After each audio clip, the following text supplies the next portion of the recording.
Lionel মেসিকে বরণ করে নিতে গত কয়েক সপ্তাহ ধরে ভারত প্রস্তুতি নিচ্ছে। সময় ঘনিয়ে এসেছে। আজ বাদে কাল দেশটির রাজ্য কলকাতায় পা রাখবেন মেসি। সেখানে উৎসবের আমেজ। লেকটাউনে শ্রীভূমি স্পোর্টিং ক্লাব তৈরি করেছে বিশ্বকাপ ট্রফি উঁচিয়ে ধরা মেসির ৭০ ফুট উচ্চতার লোহার ভাস্কর্য, যেটাকে আর্জেন্টাইন আইকনের সবচেয়ে উঁচু ভাস্কর্য দাবি করছে তারা। মাত্র ৪০ দিনের মধ্যে তৈরি হওয়া ভাস্কর্য উন্মোচন করবেন মেসি নিজেই, সেটা ভার্চুয়ালি। ফুটবলারের আগমন উপলক্ষে ভাস্কর্যের শেষ আঁচড় দিচ্ছেন তারা।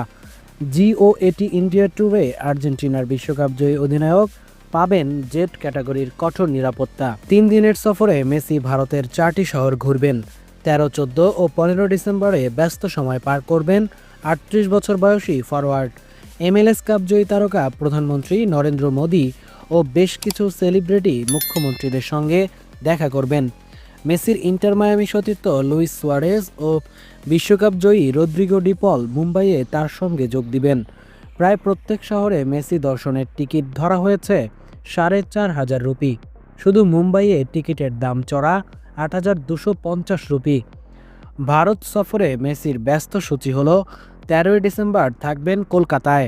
রাত ২টায় কলকাতায় পা রাখবেন মেসি।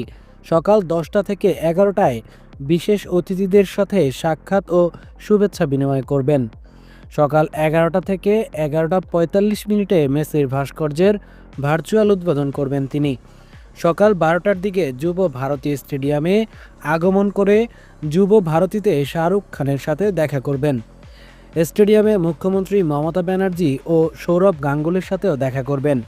বেলা ১২টা ৩০ থেকে ১টায় প্রীতি ম্যাচ ও অন্যান্য অনুষ্ঠানে যোগ দেবেন। বেলা ২টায় চলে যাবেন হায়দ্রাবাদে। ১৩ই ডিসেম্বর হায়দ্রাবাদেই থাকবেন। সন্ধ্যায় মেসির সম্মানে গানের কনসার্ট হবে।